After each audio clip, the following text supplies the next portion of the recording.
বংশ পরম্পরা। কলমে সাধনা চক্রবর্তী, পাঠে আমি সুস্মিতা। ছোট থেকে খুকু আদর পেয়ে হয়েছে বড়।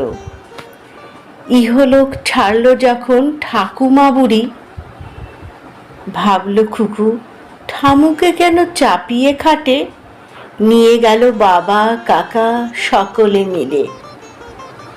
ছোট্ট খুকু সুধায় তখন মায়ের কাছে, মোর ঠাম্মু গেল কোথায় আমায় ছেড়ে? ফুপিয়ে ওঠে কেঁদে হাত পা ছুঁড়ে ছুঁড়ে। ঠাকুমা বুড়ি জ্বর হয়েছে গেছে ডাক্তার ঘরে। এই কথাটি বলে মা যে ভুলায় খুকুর তরে, ভালো হলে তবেই বুড়ি আসবে তোমার ঘরে। একটু হলেও বুঝলো খুকু, বলে মায়ের কাছে, ঠামু আমার যে কটা দিন থাকবে ডাক্তার ঘরে, সেই কটা দিন তোমার পাশে শোবো আমি, আদর করে গল্প বলে ঘুম পাড়াবে তুমি। একদিন যায়, 2 দিন যায়, রোজই কাঁদে খুকু। বলো না মা, ভালো হয়ে আসবে ফিরে কবে আমার ঠামু? এইভাবে দিন চলতে লাগলো। ছোট্ট খুকু ভুলে গেল মাকে কাছে পেল।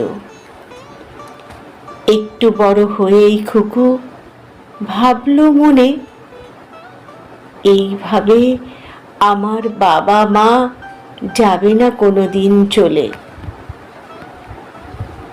কয়েক বছর পরে খুকু হারায় পরম গুরু বাবাকে। ভয়ে তখন মায়ের সঙ্গ ছাড়ে না আপন খেয়ালে। একদিন খুকু বড় হয়ে নিজেই গেল চলে, আপন ঘর আলো করে অন্য মায়ের ঘরে। অবশেষে 2টি সন্তানের জন্ম দিয়ে খুকু নিজেই হলো মা। ভাবলো মনে, সন্তান 2টি আমার জীবন আমার প্রাণ, এদের ছেড়ে আমার জীবন হবে একদিন অবসান। খুকুর মাও ইহলোক হতে নিল বিদায়। খুকু তখন পৌর মহিলা, বংশ পরম্পরা জীবন চক্র বুঝল বড় নির্দয়।